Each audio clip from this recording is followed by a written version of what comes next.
So you want to start art journaling? Let's do this. I know that art sometimes can seem really overwhelming, so I'm here to break it down for you and make it simple. When it comes down to it, art journaling is just a way to express your thoughts and emotions through art. So the main thing is to get what's in your head out and onto a page. These ideas that I'm giving you could honestly take 5 minutes to do, but they help you to overcome the fear of a blank page and to get started. I know I say it a lot, but always strive for progress over perfection. Something on a page is always better than nothing. So the first thing you're going to do, of course, is find yourself a journal. I really like these size A6 journals. I get them off of Amazon. I really enjoyed these journals because they don't cost too much money, so I can take risks in them, and they're pretty short. They're only around 30 pages, so I'm able to fill them up pretty quickly. And now I'm going to be decorating the cover. I know the cover is something that's very intimidating because you know you're going to be stuck with it the entire time you're using this journal. So for this one, I'm doing literally just lines, filling it up with some oil pastels. I like to keep a very small palette of usually 3 to 4 colors. That way I'm not too distracted by choosing colors and I can focus more on what I'm putting on the page. It's a very recurring thing for me to use primary colors. I lean towards it for some reason. My friends always point it out to me, but I always like to use primary colors for some reason. But a lot of the time I like to do the cover of my journal at the very beginning, just because it's a way to set the tone for the journal that I'm making and figure out a theme for what I want to do. But a cover doesn't really need to be too elaborate. It can be simple and still look very clean. The next thing that I always do is add the date to my journals. I always like to have a record of when I started the journal and when I ended the journal. And you can get these stamps anywhere off of online or at an art store. Or you could just use a pen if you need to. But just make sure you record the date. And now we can get to the fun part of just creating. A lot of the times I actually leave the first page of my journal blank because of the fear of the blank page, but this time I'm actually doing something in it. If the blank page, your first page, seems like a big daunting task to do, you can always come back to it. I actually do that pretty often. After I've done a couple pages in my book, then I'll go back to the front page and write something in it.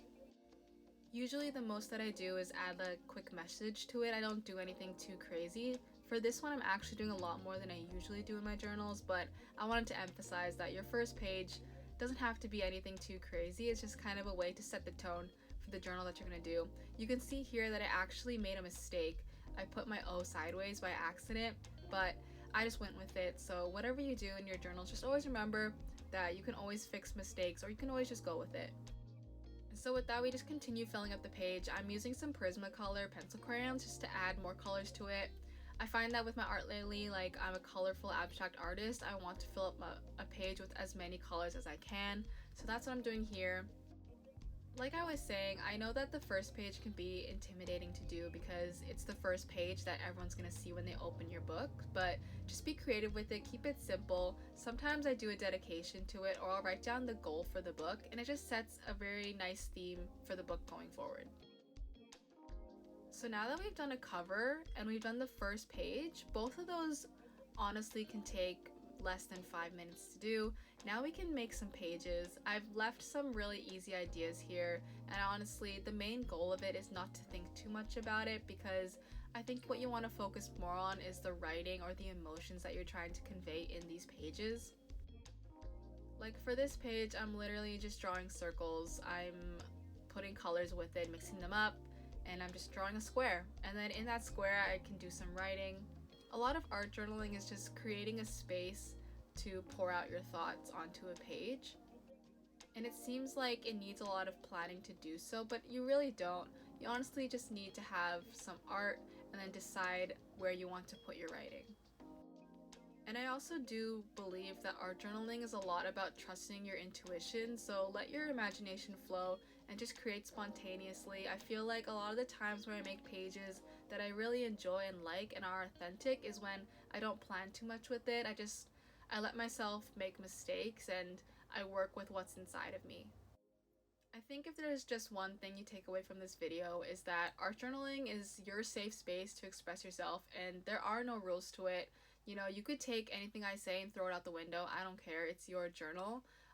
Just be consistent with it. Try new things. Experiment. Don't be afraid to make mistakes because that's what I love about art journaling is that no one's judging you. No one's gonna nitpick the mistakes that you make. You know, it's your space and you should really just use it for what it is.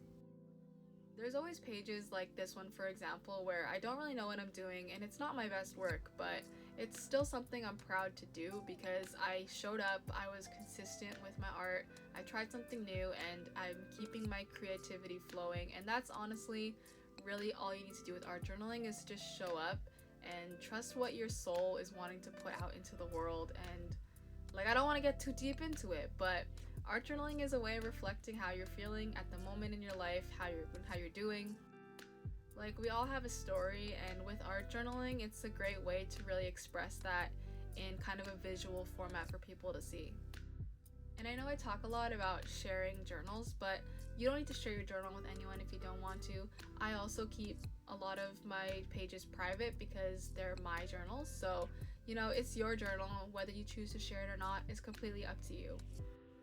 The main point that I'm wanting to get across here is that with art journaling, you're not going to get really big elaborate pages on your first try.